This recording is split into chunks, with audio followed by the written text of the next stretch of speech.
telah terjadi longsor di daerah Batu Busuk, tepatnya itu di daerah Jalan Sungkai. Satu PAUD itu sudah tersapu bersih sama longsor. Posisi PAUDnya sebenarnya di sini, tapi lepas ke sini. Ini Jalan Sungkai, tapi udah turun ke bawah. Akses jalan utama itu tertutup.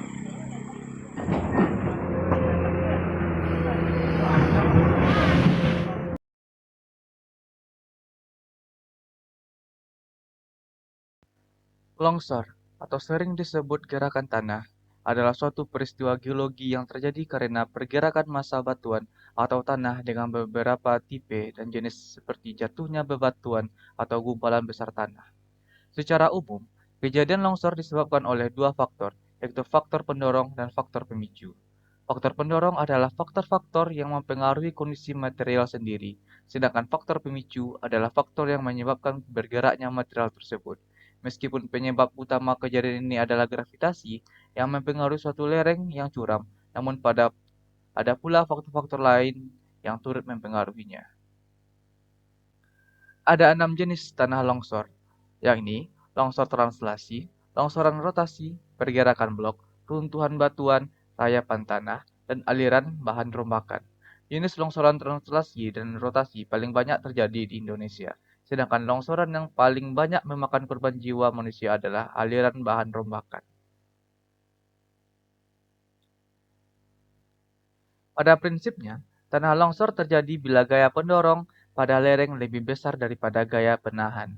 Gaya penahan umumnya dipengaruhi oleh kekuatan batuan dan kepadatan tanah, sedangkan gaya pendorong dipengaruhi oleh besarnya sudut lereng, air, beban serta berat jenis tanah batuan. Faktor-faktor penyebab tanah longsor. Yang pertama adalah hujan. Hujan adalah faktor pertama yang mempengaruhi longsor di suatu wilayah. Selanjutnya adalah lereng terjal. Lereng atau tebing yang terjal sangat mempengaruhi gaya pendorong. Lereng yang terjal terbentuk karena pengikisan air sungai, mata air laut, dan angin. Kebanyakan sudut lereng yang menyebabkan longsor adalah 180 derajat apabila ujung lerengnya terjal dan bidang longsornya mendatar. Tanah yang kurang padat dan tebal. Jenis tanah yang kurang padat adalah tanah lempung atau tanah liat dengan ketebalan lebih dari 2,5 meter dan sudut lereng lebih dari 220 meter. Tanah jenis ini memiliki potensi untuk terjadinya tanah longsor terutama bila terjadi hujan. Selain itu, tanah ini sangat rentan terhadap pergerakan tanah karena menjadi lembek karena air dan pecah ketika hawa terlalu panas.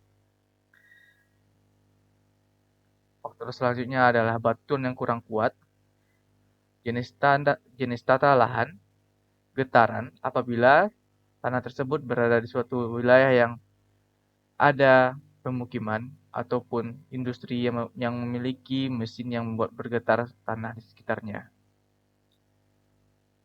Selanjutnya adalah adanya beban tambahan seperti bangunan di atas lahan tersebut, pengikisan atau erosi, adanya material timbunan pada tebing, dan yang terakhir yaitu pengundulan tanah.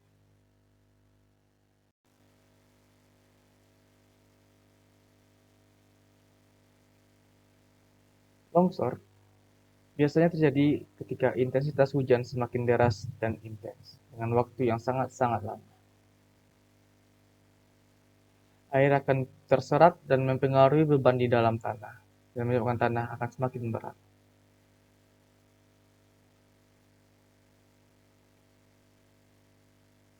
Air mulai mengikis bagian permukaan dari bidang longsor.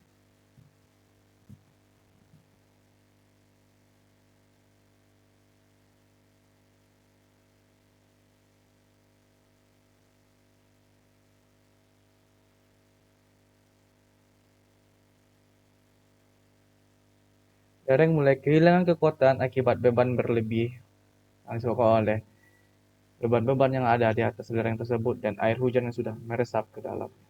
Sebelumnya, akhirnya air menyusup ke batuan kedap air pada bidang gelincir, menyebabkan lereng kehilangan gaya penahan akibat beban di atasnya. Sehingga terjadilah longsor.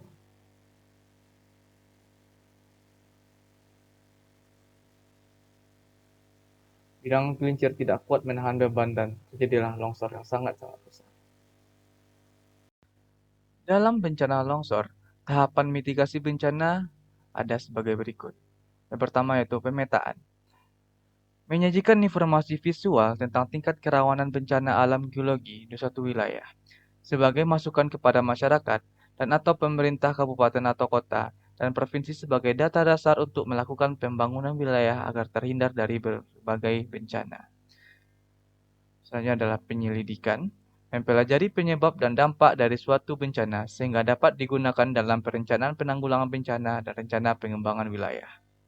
Selanjutnya, pemeriksaan, melakukan penyelidikan pada saat dan setelah terjadi bencana, sehingga dapat diketahui penyebab dan cara penanggulangannya. Dan yang terakhir yaitu pemantauan. Pemantauan dilakukan di daerah rawan bencana, pada daerah strategis secara ekonomi dan jasa, agar diketahui secara dini tingkat bahaya oleh pengguna dan masyarakat yang bertempat tinggal di daerah tersebut.